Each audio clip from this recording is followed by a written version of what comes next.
नमस्कार साथियों, चैनल में पुनः आप सभी का स्वागत है। आज के ऑनलाइन क्लास में नए वीडियो के साथ उपस्थित हूँ।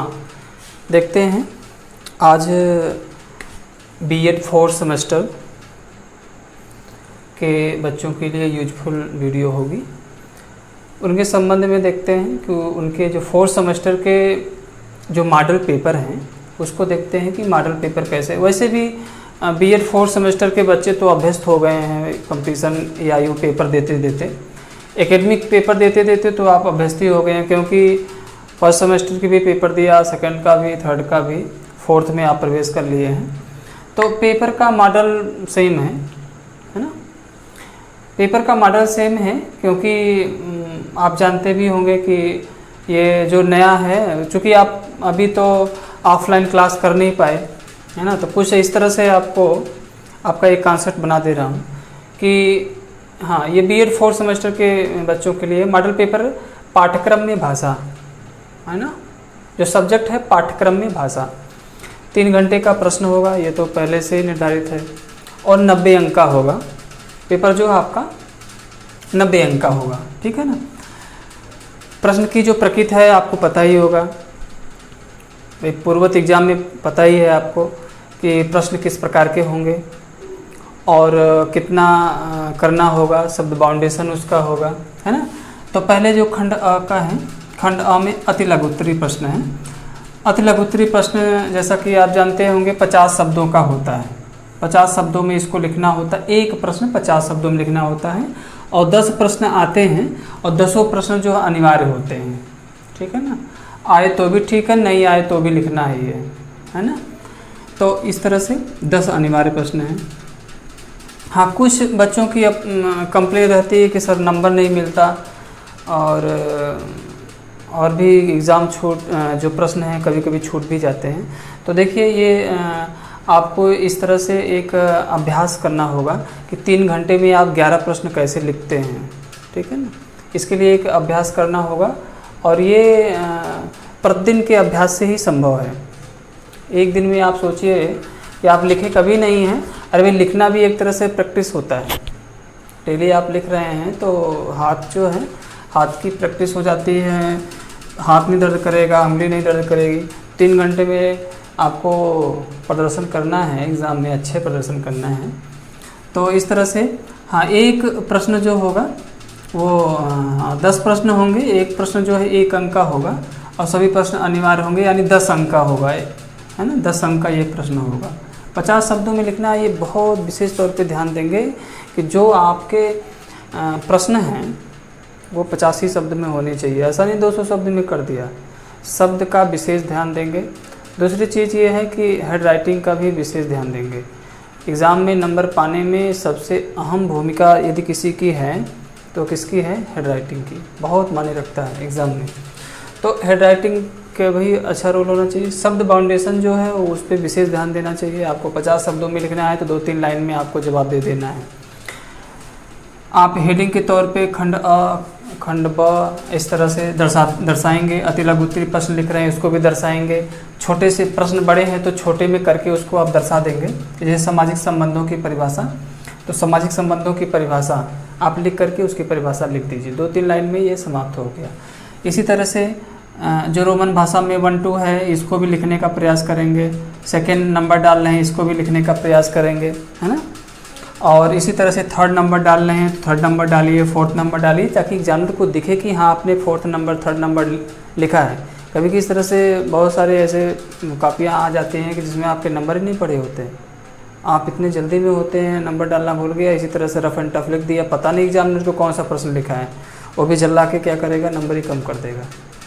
तो इस तरह से बहुत सारी समस्याएं हैं, और बिल्कुल एकदम स्पष्ट होना चाहिए। आप 5वां लिखे हैं, पहले का 5वां लिखे हैं कि पहले का 3रा लिखे हैं, क्या लिखे हैं, ये स्पष्ट होना चाहिए, कॉन्सेप्ट होना चाहिए। तो इस पर विशेष ध्यान देंगे। द्वितीय खंड जो आता है, खंड ब करके आएगा, लघुत्तरी प्रश्न होंगे, 200 शब्दों में होंगे। तो 200 शब्दों का मतलब होता है कि एक पन्ना, यानी कि एक फ्रंट पेज पूरा लिखेंगे और पीछे वाला पेज पूरा लिखेंगे। तो एक पन्ना में लिखेंगे तो 200 शब्द बहुत आराम से हो जाएगा। उसमें भी आप दर्शाएंगे। खंड अ ब का प्रश्न लिखेंगे तो बंड ख ब लिखिए न, खंड ब लिखिए, लघु उत्तरीय प्रश्न लिखिए, प्रश्नोत्तर। फिर उसके बाद क्वेश्चन दूसरा कर रहे हैं, दूसरा लिखिए क्या क्या कर रहे हैं। जैसे इसमें पूछ दिया अति लघु उत्तरीय प्रश्न में सामाजिक संबंधों की परिभाषा करिए, है ना। चिंतन एवं संप्रत्यय क्या है ना। शिक्षण शास्त्र किसे कहते हैं या शिक्षण शास्त्र क्या है, हाँ। ICT की परिभाषा दीजिए, है ना। इस तरह से पूछता है तो इसमें थोड़ा सा दर्शा दीजिए। जैसे लिखते समय जैसे शिक्षण शास्त्र क्या है, आप शिक्षण शास्त्र क्या है उसके सामने लिख करके फिर उसके सामने लिखिए। ICT के को परिभाषित करिए तो जिसकी परिभाषा ICT की बढ़िया हो उसकी परिभाषा लिख दीजिए, है ना। या किसे कहते हैं क्या है ICT इसके बारे में दर्शा दीजिए। थोड़ी भी लिखना है, विशेष ध्यान रखेंगे शब्द सीमा पर दोस्तों। हाँ, उसके बाद देखेंगे 5 जो प्रश्न हैं, हाँ 5 प्रश्न जो है आप करने होंगे, 8 नंबर के होंगे। तो 8 × 5 = 40 अंक के हो गए वो। तो 5 प्रश्न करने होंगे, ये अथवा करके आएगा। इसमें ऑप्शन होगा आपको, है ना, ये अनिवार्य नहीं है, इसमें ऑप्शन होगा अथवा करके। तो दूसरा प्रश्न होगा तो उसमें अथवा करके आएगा। जैसे पूछा है ज्ञान एवं शिक्षार्थी के बीच संबंध क्या है या क्या होना चाहिए संबंध, या अथवा योजना आधारित अधिगम क्या है, इस तरह से प्रश्न पूछता है ना। और ख़ासकर आपको बता दें, जैसे कम समय में आप अच्छी तैयारी कैसे करेंगे। आप जो है अंसाल्व ले लीजिए, अंसाल्व जो है आप वर्ष 2018-19 का ले लीजिए और उसके जो क्वेश्चन हैं उस क्वेश्चन को पढ़ डालिए, ठीक है। कम समय में सही आपको एकदम बिल्कुल सटीक अध्ययन करिए। और हाँ, ये मान के चलिए कि 60% तो क्वेश्चन आ ही जाना चाहिए उससे। बराबर रिपीट करता है, इधर का उधर इधर का उधर, यही करता है, नया क्वेश्चन नहीं बनाता, नया क्वेश्चन नहीं बनाता। तो इस तरह से क्या है कि बराबर, हाँ बराबर जो है आप इसको अध्ययन करते रहिए। टाइम कम है, आप अंसाल्व जरूर ले लीजिए, अंसाल्व 2018-19 का, ठीक है ना। उसमें पेपर जो बनाए, क्वेश्चन जो बनाए हैं उसको पढ़ डालिए अच्छे से। तो इस तरह से इसके भी 200 शब्दों में लिखना है, इसमें विशेष ध्यान रखेंगे, है ना। तो योजना आधारित अधिगम ये भी हो गया। हाँ, उसके बाद खंड स करके आता है, खंड स करके दीर्घोत्तरीय आएगा। दीर्घोत्तरीय जो प्रश्न होगा, तो दीर्घोत्तरीय प्रश्न जो होगा ये जान ही रहे हैं कि 500 शब्दों में होगा, है ना, 500 शब्दों में होगा।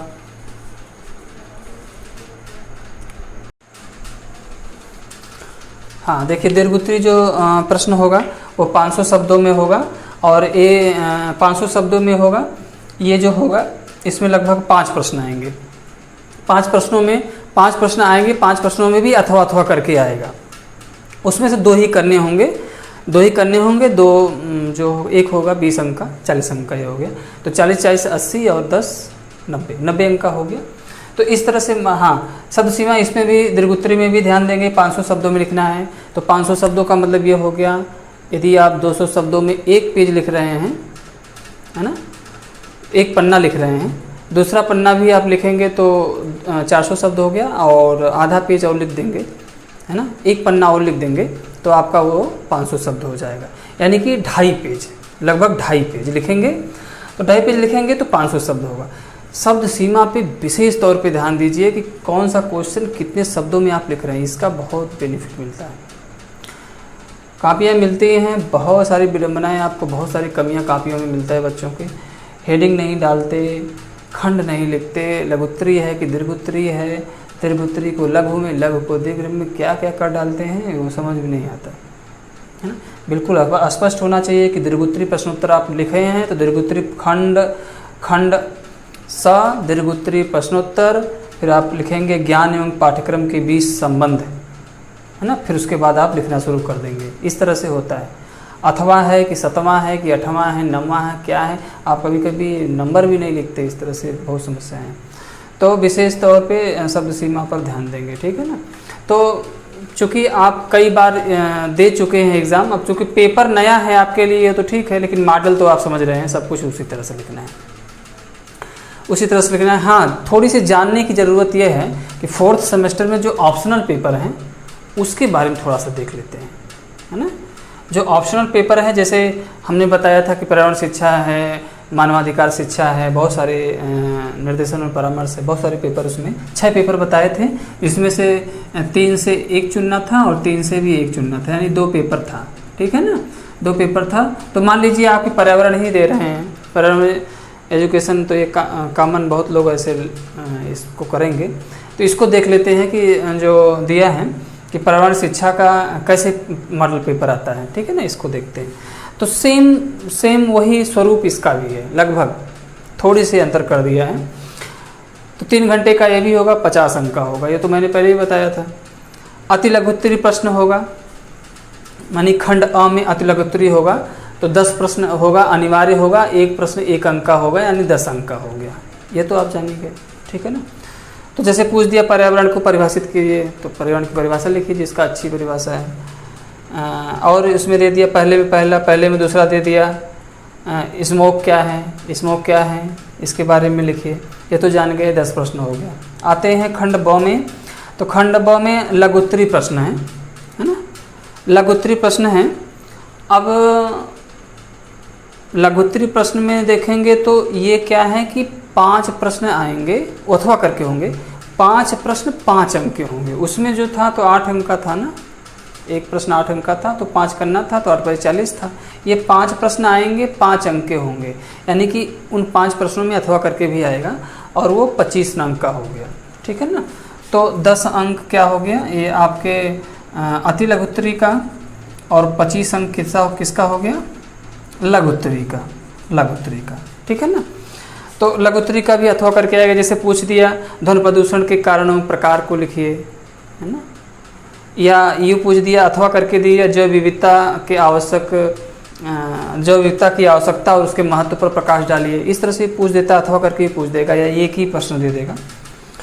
तो पर्यावरण शिक्षा के संबंध में जो बुकें हैं उसको आप देख लीजिएगा। अगर एसके ओझा की बुक मिल जाती है तो ठीक है, या आपको आपने देखा होगा कि यूजी में जो चलती है, बीए में या बीकॉम में या बीएससी में पर्यावरण शिक्षा जो कि अनिवार्य है उसमें, तो उसमें एक बुक जो है चलती है, पूर्वांचल विश्वविद्यालय की एक बुक चलती है पर्यावरण शिक्षा की, वो बहुत अच्छा दिया है, ठीक है ना। उसको अगर मिल जाती है तो थोड़े से उसको आप देखने का। जैसे ध्वनि प्रदूषण ऐसा विषय है कि बहुत 100% प्रश्न आना है ध्वनि प्रदूषण से, सॉरी ध्वनि प्रदूषण नहीं मतलब प्रदूषण से, उसमें जल है, मृदा है, वायु है, सब सारे प्रदूषण है। तो उस प्रदूषण से एक प्रश्न जरूर आएगा, 100% आएगा। तो इस तरह से जैव विविधता एक नया विषय है, एक तरह से इसके संबंध में भी देता है ना। तो 5 प्रश्न 5 अंक के, 25 अंक के ये हो गए। उसके बाद खंड स करके दीर्घोत्तरी है, तो दीर्घोत्तरी प्रश्न भी 500 शब्दों में ही होगा, पूर्वोक्त की बात। लेकिन इसमें क्या कर दिया है कि इसमें आपको 2 प्रश्न करना होगा, तो एक प्रश्न को 7.5 अंक का कर दिया है। 7.5 अंक का एक प्रश्न होगा, तो आपको 2 ही करना है, तो 7.5 दूरी 15 अंक का हो गया, है ना, 15 अंक हो गया। ये क्या हो गया, दीर्घ हो गया। तो जोड़ डालिए, ये 5 5 10 0, और ये 4 हो गया, 4 1 5, 50 अंक का हो गया आपका, ठीक है ना, 50 अंक का। यानी कि 2 प्रश्न 500 शब्दों में करना होगा, 2 प्रश्न करना होगा, एक प्रश्न 7.5 अंक का होगा। जैसे उसमें दीर्घोत्तरी में एक प्रश्न 20 अंक का था, 2 प्रश्न करना तो 40 अंक था ये। तो इसमें क्या है कि 2 प्रश्न करना है, एक प्रश्न 7.5 अंक का होगा, तो 2 कर देंगे तो 15 अंक का होगा। इस तरह से इसका 50 अंक का निर्धारण कर दिया गया है। तो इस तरह से प्रश्न पूछ सकता है कि पर्यावरण शिक्षा से आप क्या समझते हैं, है ना, उसके महत्व पर प्रकाश डालिए, है ना, या पर्यावरण शिक्षा की विशेषता क्या है। बहुत सारे ऐसे प्रश्न बनते हैं, क्योंकि पर्यावरण से ही है, तो पर्यावरण से ही क्वेश्चन बराबर आता रहता है। तो मुझको ये विश्वास है कि आप समझ गए होंगे क्वेश्चन की। देखिए प्रकृति जो है, आप तो एग्ज़ाम पूर्व में दिए ही हैं, तो सब जान ही रहे हैं, ठीक है ना। थोड़ी सी आपको केवल थोड़ी जो गलतियां आप कर देते हैं उसको जानना जरूरी होता है। जैसे जानने का मतलब ये शब्द सीमा पर विशेष ध्यान दीजिए, अपनी हैंडराइटिंग पर विशेष ध्यान दीजिए। प्रश्न आपके छूटने नहीं चाहिए, कतई किसी हर्फ में नहीं छूटने चाहिए, प्रश्न तो नहीं छूटने चाहिए। गलत ही लिखिए, ठीक है ना। कभी कभी एग्जामिनर का वो थोड़ा, जैसे आप बिल्कुल नहीं सुने किसी प्रश्न के बारे में, बहुत आउट ऑफ कोर्स दे दिया, नहीं जान रहे हैं, तो आप सरेंडर बोल जाते हैं, ठीक है ना, छोड़ भी देते हैं, ऐसा नहीं है। तो उसको क्या करिए कि जैसे 5 प्रश्न की सर्किल है, जैसे ये कह दिया कि लघुत्तरी प्रश्न है, लघुत्तरी में 5 प्रश्न का वो आपको लिखना है। तो 5 प्रश्न में क्या है कि 2 प्रश्न लिखिए, और तीसरा जो है वही जो नहीं आ रहा है उसी में कर दीजिए, है ना, या चौथे नंबर पर उसको रख दीजिए। तो होता क्या है कि एग्जामिनर नंबर देते चला आता है कि जैसे 5 में 4 दे दिया, 3 दे दिया, 4 3 4 3 का रेशियो बना देता है, तो उसी में वो भी सेट हो जाता है। बहुत ऐसा होता है। तो ये एक तरह से एक कॉन्सेप्ट बता रहा हूँ, एग्जाम में इसी तरह करना चाहिए। प्रश्न एकदम न छोड़िए, ठीक ना। हेड राइटिंग पर विशेष ध्यान दीजिए, शब्द सीमा पर विशेष ध्यान दीजिए, कैसे नहीं नंबर मिलेगा। हाँ, उसके साथ साथ क्या है कि आपको थोड़ा बहुत मैटर आपको डालना होगा। जैसे परिभाषा है, किसी की परिभाषा आप लिख दिया, उसके नीचे अंडरलाइन करिए। हेड राइटिंग लिख दिया, उसके नीचे अंडरलाइन करिए। यानी कि आउटलाइन जो होता है, या जैसे आप लिखते हैं तो अंडरलाइन पे परिभाषा लिख दिया, अंडरलाइन कर दिया, हेडिंग डाल दिया, अंडरलाइन कर दिया, है ना। थोड़ी सी कापियों को आकर्षित बनाइए, ठीक है। आप जैसे स्केच है आप प्रयोग करिए, काला स्केच प्रयोग कर रहे हैं तो नीले पेन से लिखिए, इस तरह से। नीला स्केच प्रयोग कर रहे हैं तो काले पेन से लिखिए। तो सब यही है थोड़ा सा। और हमें विश्वास है कि वीडियो आपको अच्छी लगी होगी। हाँ, कोई कंप्लेन होगी, कोई रिक्वायरमेंट होगी तो आप कमेंट बॉक्स में लिख के भेजिएगा। जो हमारे नए साथी जुड़ना चाहते हैं तो चैनल को सब्सक्राइब करिए, लाइक करिए, शेयर करिए और बेल आइकन को दबाना ना भूलिए। जैसे ही मेरी नई वीडियो अपलोड होगी वैसे ही आप तक पहुंच जाएंगी। तब तक के लिए बहुत बहुत धन्यवाद, बहुत बहुत शुभकामनाएं।